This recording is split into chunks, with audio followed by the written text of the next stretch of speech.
Golden కథలు. మత్స్యపురి గ్రామంలో ఆషాఢమాసం వానలు దంచుకొడుతున్నాయి. వారం రోజుల నుంచి సముద్రం ఉగ్రరూపం దాల్చింది. రాకాసి అలలు ఎగసి పడుతున్నాయి. ఏ ఒక్క జాలరి కూడా తన పడవను సముద్రంలోకి తీసుకెళ్లే సాహసం చేయడం లేదు. సీను పూరి గుడిసె వర్షానికి సగం కుంగిపోయింది. ఇంట్లో పొయ్యి వెలగక 3 రోజులైంది. ఉదయం 8 గంటలు సన్నగా వాన పడుతోంది. సీను తన చిరిగిన వలను అరుగు మీద పెట్టుకుని కుడుతున్నాడు. ఏమండి, పిల్లలు ఆకలితో అల్లాడిపోతున్నారు. రాత్రంతా చలికి ముడుచుకునే పడుకున్నారు. ఈ సముద్రపు తల్లి ఎప్పుడు శాంతిస్తుందో, మన బతుకులు ఎప్పుడు మారుతాయో. సీను వల కుడుతూనే నిట్టూరిస్తూ భార్య వైపు అసహనంగా చూస్తూ, ఏం చేస్తాం గంగమ్మ, ఆ సముద్రం తల్లి కన్నెర్ర చేసినప్పుడు మనం తల ఉంచుకోవాల్సిందే. ఆమె పెడితే తినాలి, లేదంటే పస్తులుండాలి. వాన తగ్గగానే నేను వెళ్ళి ఆ వడ్డీ కాసే దగ్గర 10 రూపాయలు అప్పు తెస్తాను. ఈ పూటకి ఎలాగోలా గంజి కాసి పిల్లలకి పెట్టు. ఆ వడ్డీ కాసే దగ్గరకు వెళ్ళకండి. వాడు రాక్షసుడు. వాడు ముందు పాత అప్పు కట్టమంటాడు. నిన్ననే మన కళ్ళెదుటే ఒకడి పడవను లాక్కున్నాడు. వాడి దగ్గర అప్పు చేయడం కంటే ఇలా పస్తులుండి చావడం మేలు. సరిగ్గా అప్పుడే పక్కింటి ముసలి జాలరి తాండవ కృష్ణయ్య తన పాత గొడుగు పట్టుకుని చలికి వణుకుతూ అరుగు మీదకు వచ్చాడు. యారా సీను, వాన పడుతోందని ఆ వలలో దూరి పడుకున్నావా ఏంటి? నా యవ్వనంలో ఇలాంటి వానలు వస్తే నేను సముద్రంలోకి దూకి సొరచేపతో ఫైటింగ్ చేసి మరీ చేపలు పట్టుకొచ్చేవాడిని తెలుసా? వానికి భయపడి ఇంట్లో కూర్చొనే రకం కాదురా నాది. అవును కృష్ణయ్య తాత, మొన్న కూడా అలాగే కాలువలో దూకి సొరచేప అనుకొని ఒక పాత టైర్ పట్టుకొచ్చావు కదా. నీ గొప్పలకు తక్కువేం లేదు, కానీ ఈ వాన తగ్గకపోతే మన ఊరు పస్తులతోనే చచ్చేలా ఉంది. అది టైరు కాదురా, నల్లటి చేప అనుకుని పొరపడ్డాను అంతే. అయినా ఆ గాలి వానలో వలలు వేస్తే దొరికేవి చేపలు కావురా నాయనా, జలుబులు రొంపలు. నేను వెళ్తాను, నా గొడుగుకి చిల్లులు పడ్డాయి. తాత అలా నవ్వించి వెళ్ళినా సీను మనసులో ఆకలి భయం అలాగే ఉంది. పిల్లల ముఖాలు చూసి వాడు తట్టుకోలేకపోయాడు. భార్య వద్దంటున్నా వినకుండా తన పాత వలను భుజాన వేసుకుని ప్రాణాలకు తెగించి సముద్రం వైపు నడిచాడు. నా ప్రాణం పోయినా సరే నా పిల్లలకి ఇవాళ నేను ముద్ద పెట్టాలి అని మనసులో గట్టిగా నిశ్చయించుకున్నాడు. సముద్ర తీరం భయానకంగా ఉంది. ఆకాశం నల్లగా భయపెట్టేలా ఉంది. సీను ఒక చిన్న పడవ తీసుకుని దేవుడి మీద భారం వేసి సముద్రంలోకి వెళ్ళాడు. అలలు వాడి పడవను ముంచేసేలా పైకి ఎగరేస్తున్నాయి. ప్రాణాలు అరచేతిలో పెట్టుకుని తెడ్లు వేస్తున్నాడు. గంగమ్మ, నా ప్రాణం పోయినా పర్లేదు తల్లి. నన్ను నమ్ముకున్న నా పిల్లల ఆకలి తీర్చడానికి ఒక్క చేపను ప్రసాదించమ్మా. నేను ఏ పాపమూ చేయలేదు తల్లి, కరుణించు. సీను గట్టిగా తన సర్వశక్తులు కూడదీసుకుని వలను నీళ్లలోకి విసిరాడు. గంటసేపు కుస్తీ పడ్డాడు. అకస్మాత్తుగా వల చాలా బరువుగా అనిపించింది. ఏదో పెద్ద బండరాయి పడినట్లుంది. సీను తన బలాన్నంతా ఉపయోగించి పళ్ళు కొరుకుతూ వలను పైకి లాగాడు. వలను పడవలోకి లాగగానే సీను కళ్ళు బయర్లు కమ్మాయి. అందులో చేపలు లేవు. కాని నాచు పట్టిపోయిన ఒక పాతకాలపు చిన్న చెక్కపెట్ట ఉంది. అది చూసి సీనుకు గుండె ఆగినంత పనైంది. ఇదేంటిది దేవుడా, చేప అడిగితే ఈ పాత పెట్టెని ఇచ్చావేంటి? బహుశా ఏదైనా పడవ మునిగిపోయి ఇది కొట్టుకొచ్చి ఉంటుంది అనుకుని సీను కంగారుగా ఆ పెట్టెకు ఉన్న పాత ఇనుప తాళాన్ని ఒక రాయి పెట్టి పగలగొట్టి తెరిచి చూశాడు. అందులో ఉన్న దృశ్యం చూసి వాడికి ఊపిరి ఆడలేదు. ఆ పెట్టె నిండా నగలు, బంగారు నాణాలు తళతళలాడుతున్నాయి. అది సముద్ర గర్భంలో దొరికిన అపారమైన నిధి. ఆ వర్షపు చీకట్లో కూడా ఆ వజ్రాల కాంతి సీను కళ్ళను మిరుమిట్లు గొలిపింది. వాడి కళ్ళు ఆనందంతో ఆకాశాన్ని చూశాయి.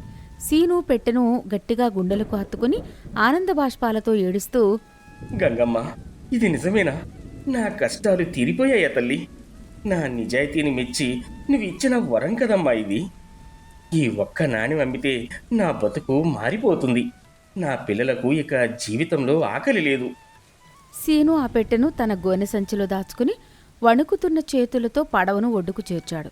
ఎవరికీ కనిపించకుండా భయం భయంగా వానలో తడుస్తూ గుండెను అదుపులో పెట్టుకుంటూ తన గుడిసెకు చేరుకున్నాడు.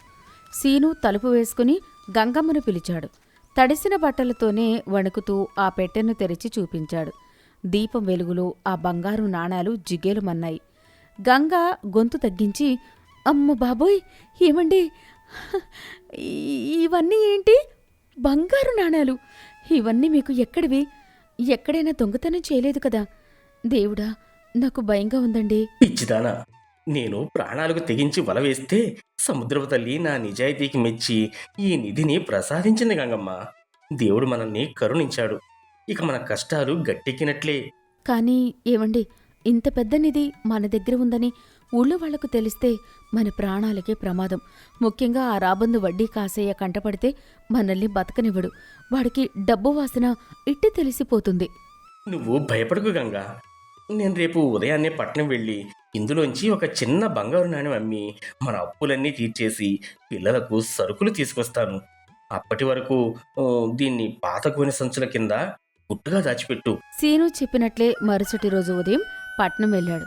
పట్నంలో ఉన్న ఒక పెద్ద నగల వ్యాపారి దగ్గర ఆ పెట్టెలో ఉన్న ఒకే ఒక చిన్న బంగారు నాణ్యాన్ని అమ్మాడు. ఆ డబ్బులు పట్టుకుని కొత్త బట్టలు, పిల్లలకు మిఠాయిలు, ఇంట్లోకి కావలసిన నిండుగా సరుకులు కొనుక్కొని దర్జాగా సంతోషంగా ఊరికి తిరిగి వచ్చాడు. సరిగ్గా అప్పుడే వడ్డీ కాసయ్య వాడిని గమనించాడు.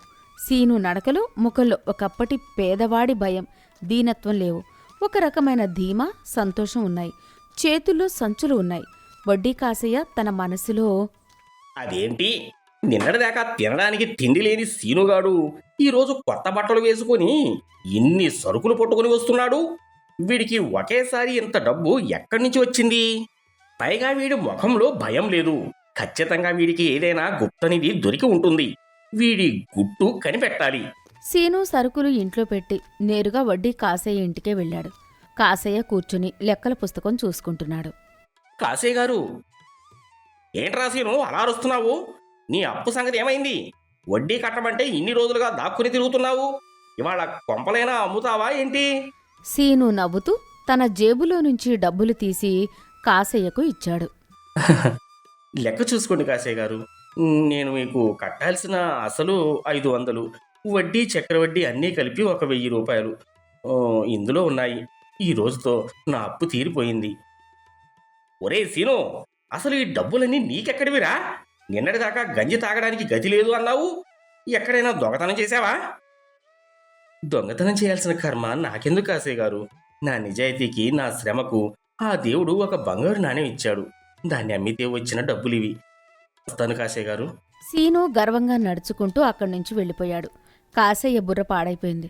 వడ్డీ కాసయ్య తనలో తాను, ఏంటి, దేవుడు బంగారు నాణెం ఇచ్చాడా? అంటే వీడికి ఖచ్చితంగా ఏదో గుప్తనిధి దొరికి ఉంటుంది. వీడి దగ్గర ఆ ఒక్క నాణ్యమే కాదు, ఇంకా ఎన్నో బంగారు నాణ్యాలు ఉండి ఉంటాయి. వీడు గుట్టు కనిపెట్టి తీరాలి. కాసయ్య గుట్టుచప్పుడు కాకుండా రాత్రి సీను ఇంటి వెనకకు వెళ్ళి కిటికీ సందులో నుంచి తొంగి చూశాడు. అక్కడ సీను, గంగమ్మ ఆ నిధి పెట్టెను తెరిచి బంగారు నాణాలను, వజ్రాలను ఆనందంగా చూసుకోవడం వాడి కంట పడింది. కాసయ్య కళ్ళు ఆశతో మెరిశాయి. అబ్బో, బంగారు నాణ్యాలు, రత్నాలు! ఈ దరిద్రుడి ఇంట్లో ఇన్ని కోట్ల! ఈ నిధిని ఎలాగైనా నా సొంతం కోవాలి. వీడి దగ్గర ఆ నిధిని ఎలా లాక్కోవాలో ఆలోచన చేస్తాను.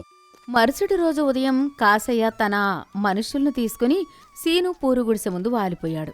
ఒరే సీను, బయటికి రారా దొంగ వెధవా! తలుపు తీయరా! ఏంటయ్యా కాసే గారు, నా అప్పుకి నిన్ననే వడ్డీతో సహా ఇచ్చేశాను కదా, మీ చేతిలో పెట్టాను కదా, మళ్ళీ ఇవాళ గొడవ ఎందుకు? నేనేం తప్పు చేశాను? అప్పు గురించి కాదురా సన్నాసి. నిన్న రాత్రి మా ఇంట్లో దొంగతనం జరిగింది. మా ముత్తాతల కాలం నాటి పాత చెక్క పెట్టె, అందులో ఉన్న బంగారు నాణాలు ఎవరో దొంగిలించారు. ఆ దొంగ ఎవరో కాదు, నువ్వేరా సీను. ఆ మాట వినగానే సీనుకు గుండె ఆగిపోయినంత పనైంది. అబద్ధం, వచ్చి అబద్ధం. నేను మీ ఇంటి వైపు కూడా రాలేదయ్యా. నేను దొంగను కాదు. అబద్ధమా? ఒరేయ్, వెళ్ళి వాడి ఇంటి వెనక ఉన్న పాత గోనె సంచుల కింద వెతకండి. అక్కడే దాచాడు ఈ దొంగ సీను. కాసయ్య మనుషులు వెళ్లి నేరుగా ఆ నిధి పెట్టెను బయటకు తెచ్చారు. ఊరి జనమంతా ఆ బంగారు నాణాలను చూసి ఒక్కసారిగా షాక్ అయ్యారు. చూశారా జనం? ఈ పేదవాడి ఇంట్లో ఇన్ని బంగారు నాణాలు ఎక్కడి నుంచి వస్తాయి? తినడానికి గంజి లేని వాడి ఇంట్లో ఇన్ని కోట్ల! అవి నావే. వీడే రాత్రికి రాత్రి నా ఇంట్లో దొంగతనం చేశాడు. వీటిని చెట్టుకు కట్టేసి కొట్టాలిరా. నమ్మకండయ్యా, వాడు మోసం చేస్తున్నాడు. నేను ప్రాణాలకు తెగించి వల వేస్తే సముద్రంలో దొరికిన నిధి అయ్యా ఇది. నా దారిద్ర్యం తీరిందని సంబరపడ్డాను. నా అదృష్టాన్ని లాక్కోకండయ్యా. తాండవ కృష్ణయ్య మధ్యలో వచ్చి కాసయ్యను చూస్తూ, ఏమయ్యా కాశయ్య, నీ కొట్టులో అప్పుకి అనాసకాయ అడిగితేనే వడ్డీ లెక్కేస్తావు. అలాంటిది నీ ఇంట్లో ఎన్ని బంగారు నాణేలు ఉంటే ఊరంతా దండోరా వేయించవా? ఇది నీ పెట్టె అని నమ్మకం ఏంటి? అసలు నీ ముత్తాతకి బంగారు నాణేలున్నాయని మీకెవరికీ తెలియదే. ముసలాడా, నువ్వు మధ్యలో దూరుతున్నావేంటి? నేను వ్యాపారిని, నా దగ్గర నిధులు ఉండవా? అయినా నేను నీకెవరికి జవాబు చెప్పాల్సిన అవసరమే లేదు. నా పెట్టె నాకు దొరికింది, నేను తీసుకెళ్తున్నాను. ఎవడైనా అడ్డొస్తే చంపేస్తాను. కాసయ్య తన మనుషుల బలంతో ఆ నిధి పెట్టెను లాక్కుని వెళ్ళిపోయాడు. సీను తన కళ్ళెదుటే దేవుడిచ్చిన అదృష్టం అలా దొంగిలించబడ్డంతో గుండెలు బాదుకుంటూ కన్నీరు మున్నీరుగా విలిపించాడు. పేదవాడికి అదృష్టం కూడా అచ్చిరాదు కాబోలు, వాడి రాత అంతే అని ఊరి జనం జాలిపడి వెళ్ళిపోయారు. అపారమైన నీది చేతికి రావడంతో వడ్డీ కాసయ్య ఆనందానికి ఆవదులు లేవు. రాత్రి తన పక్కన ఆ పెట్టెను పెట్టుకుని తలుపులు గడియ పెట్టుకుని అందులో ఉన్న వజ్రాలను చూసుకుంటూ మురిసిపోతున్నాడు. తన తెలివికి తానే పొంగిపోతున్నాడు. కాని పేదవాడి కడుపు కొట్టి సంపాదించిన సొమ్ము ఎన్నటికీ నిలబడదు. దేవుడి తీర్పు ఎలా ఉంటుందో ఆ రాత్రి కాసయ్యకు తెలిసొచ్చింది. అర్ధరాత్రి 2 గంటలు సముద్రం భయంకరంగా గర్జించడం మొదలుపెట్టింది. అలల శబ్దం భయానకంగా వినిపిస్తోంది. ఊహించని విధంగా ఒక భారీ సునామీ లాంటి రాకాసి అల ఊరివైపు దూసుకొచ్చింది. ఆశ్చర్యంగా ఆ అల ఏ పూరి గుడిసెను ముంచలేదు, ఎవరి పడవను పాడు చేయలేదు. అది నేరుగా వచ్చి సముద్రానికి దగ్గరగా ఉన్న వడ్డీ కాసయ్య పెద్ద డాబా ఇంటిని బలంగా ఢీకొట్టింది. ఆ అల దెబ్బకు కాసయ్య ఇంటి గోడలు బద్దలైపోయాయి. కాసయ్య నిద్రలో నుంచి ఉలిక్కిపడి నీళ్లలో మునిగిపోతూ గిలగిలా కొట్టుకుంటూ, అబ్బా బాబోయ్, కాపాడండి, చచ్చిపోతున్నాను. ఏంటి ఈ నీళ్లు ఎక్కడికి వచ్చాయి? ఆ సునామీ అల కాసయ్య ఇంట్లో ఉన్న వస్తువులను, ఆ నిధి పెట్టెను తనతో పాటు సముద్రంలోకి లాక్కెళ్ళిపోయింది. ప్రాణభయంతో కాసయ్య మొత్తుకుంటున్నా ఆ చీకటి నీటిలో ఎవడూ వాడిని కాపాడ్డానికి రాలేదు. ప్రకృతి వాడికి తగిన శాస్తి విధించింది. మరుసటి రోజు ఉదయం వాన తగ్గింది. సముద్రం శాంతించింది. ఊరి జనమంతా కాసయ్య ఇంటి దగ్గరికి వెళ్లి చూశారు. ఇల్లు సగం కూలిపోయి ఉంది. కాసయ్య తల పట్టుకుని, నా ఆస్తి పోయింది, నా బంగారు నాణేలన్నీ సముద్రంలో కలిసిపోయాయిరా దేవుడా, నేను రోడ్డున పడ్డాను. సరిగ్గా అప్పుడే సీను పరిగెత్తుకుంటూ వచ్చాడు. వాడి చేతిలో మళ్ళీ ఆ నాచుపట్టిన చెక్కపెట్టే, ఆ నిధి ఉన్నాయి. యారా సీను, ఆ పెట్టె మళ్ళీ నీ చేతికి ఎలా వచ్చిందిరా? నిన్న కాసయ్య లాక్కుపోయాడు కదా. తాత, ఉదయాన్నే నా పడవ దగ్గరికి వెళ్తే ఆ సముద్రపు తల్లి ఈ పెట్టెను నేరుగా నా పడవలోనే సురక్షితంగా వదిలేసి వెళ్ళింది తాత. దేవుడు నా అదృష్టాన్ని నాకు తిరిగి ఇచ్చేశాడు. ప్రకృతి న్యాయం చేసింది తాత. నిజం తెలుసుకున్న ఊరి జనం కాసయ్యను చూసి పగలబడి నవ్వారు. పేదవాడి సొమ్ము లాక్కుంటే ప్రకృతి ఇలాగే బుద్ధి చెప్తుంది. వాడి కడుపు కొట్టావు, ఇప్పుడు అనుభవించు అని ఉమ్మివేశారు. కాసయ్య తన అత్యాశకు, తాను పన్నిన కుట్రకు తగ్గ శాస్తి అనుభవించి ఊరిలో తలెత్తుకోలేక పారిపోయాడు. సీను ఆ వీధిలో సగం బంగారు నాణాలు నమ్మి తన ఊరిలో తుఫాను వల్ల నష్టపోయిన పేద జాలరులందరికీ కొత్త పడవలు కొనిచ్చాడు. తాను ఒక పెద్ద ఇల్లు కట్టుకుని తన కుటుంబంతో ఆనందంగా జీవించసాగాడు. కథా సందేశం: నిజాయితీగా కష్టపడేవాడిని భగవంతుడు ఏదో ఒక రూపంలో కరుణిస్తాడు. అదే సమయంలో పేదవాడి అదృష్టాన్ని లాక్కోవాలని కుట్రలు చేసే స్వార్థపరులకు, కాసయ్య లాంటి వాళ్లకు ప్రకృతి కఠినమైన శిక్ష విధిస్తుంది. అక్రమంగా సంపాదించిన సొమ్ము నీటి మూట లాంటిది. ధర్మంగా వచ్చిన అదృష్టమే శాశ్వతంగా నిలుస్తుంది.